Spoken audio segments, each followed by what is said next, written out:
भोंदूबाबा खरात प्रकरणावरून विधानसभेत काँग्रेसचा स्थगन प्रस्ताव। भोंदूबाबाच्या संपर्कात आलेल्यांची HIV टेस्ट करा, विजय वडेट्टीवारांची मागणी।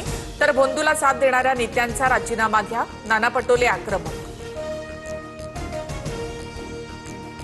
भोंदू खरात प्रकरणामध्ये कुणालाही सोडणार नाही, जो क्लीन आहे त्यालाच क्लीन चिट देणार, दोषींवर कठोर कारवाई होणार, मुख्यमंत्री देवेंद्र फडणवीस यांचा विधानसभेत इशारा। खरात प्रकरणाचे हिडीस तपशील वाचून गरगरल्यासारखं झालं। राजकारण्यांच्या प्रवृत्तीवर राज ठाकरे यांच्याकडनं तीव्र ताशेरे। भोंदूला कठोर शिक्षा होईपर्यंत प्रकरण शांत होऊ देऊ नका, राज ठाकरेंचं माध्यमांना आवाहन। नाशिकमध्ये खरातच्या कार्यालयाची क्राईम ब्रांचकडनं तपासणी। कॅनडा कॉर्नर परिसरातील लोकस कार्यालयाची तपासणी।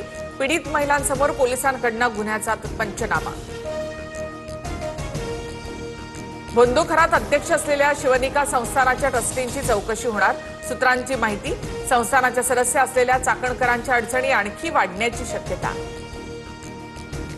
भोंदूबाबाच्या दैवी शक्तीचा हायटेक कारनामा उघड। खरात नकली सापाला रिमोटद्वारे कंट्रोल करायचा, SIT तपासामध्ये पर्दाफाश। पोलीस चौकशीत भोंदू खरातचा मजबूत पाहुणचार।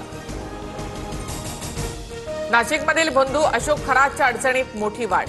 खरात विरोधात आणखी 3 नवीन गुन्हे दाखल। लैंगिक अत्याचार प्रकरणात खरात विरोधात आतापर्यंत 6 गुन्ह्यांची नोंद। सातारा जिल्हा परिषदेच्या अध्यक्ष निवडीवेळी पोलिसांनी मला रोखलं। पोलिसांच्या धक्काबुक्कीमध्ये मला इजा झाली। जिल्ह्यातील 100 पोलिसांवर कारवाई करा। मंत्री शंभूराज देसाईंचा पोलीस दलावर संताप। सातारा झेडपी राडा प्रकरणावरून मंत्री शंभूराज देसाई आक्रमक। देसाईंच्या तक्रारीनंतर साताऱ्याच्या पोलीस अधीक्षकांचं निलंबन। उपसभापती नीलम गोरेंकडनं निर्देश। मतदानापासून सदस्यांना रोखणं हा लोकशाहीचा खून। आरोपीला पकडावे तसे पोलीस मंत्र्यांना पकडून घेऊन गेले। उपमुख्यमंत्री शिंदेंचे खडे बोल। सातारा जिल्हा परिषद राडा प्रकरणाची योग्य ती चौकशी केली जाईल। वस्तुस्थिती तपासून योग्य कारवाई करू, मुख्यमंत्री फडणवीसांचं आश्वासन। कैसा हराया असं म्हणत विजय वडेट्टीवारांची जयकुमार गोरेंसमोर मिश्किल टिप्पणी। सातारा झेडपी निकालावरून विधान भवन परिसरामध्ये वडेट्टीवारांची कोपरखळी। कमिशन नाही, कामाचे पैसे म्हणायचं होतं, धचा मा झाला। माझं कमिशनचे 35 कोटी मी कार्यकर्त्यांना दिले, या विधानावरून संजय गायकवाड यांची सारवासारव। पश्चिम आशियातील परिस्थिती चिंताजनक। सरकार विविध देशांमधील पुरवठादारांच्या संपर्कात। देशात इंधन तुटवडा होणार नाही यासाठी प्रयत्न, पंतप्रधान मोदींचं आश्वासन। युद्धाचा फटका बसलेल्या देशांसोबत भारताचे व्यापारी संबंध। भारत गरजेच्या 60% LPG आयात करतो। शक्य तिथून गॅस तेल पुरवठा सुरू ठेवणार। लोकसभेत पंतप्रधान मोदींची माहिती।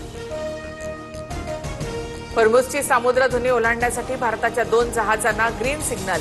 LPG वाहू जग वसंत आणि पाईन गॅस जहाजं होर्मुझच्या सामुद्रधुनीमधून सुरक्षित भारतामध्ये येणार। इराणच्या वीज प्रकल्पांना 5 दिवस धक्का लावणार नाही। डोनाल्ड ट्रम्प यांच्याकडनं ऊर्जा पायाभूत सुविधांवरील हल्ले स्थगित। तणाव निवळण्याची शक्यता।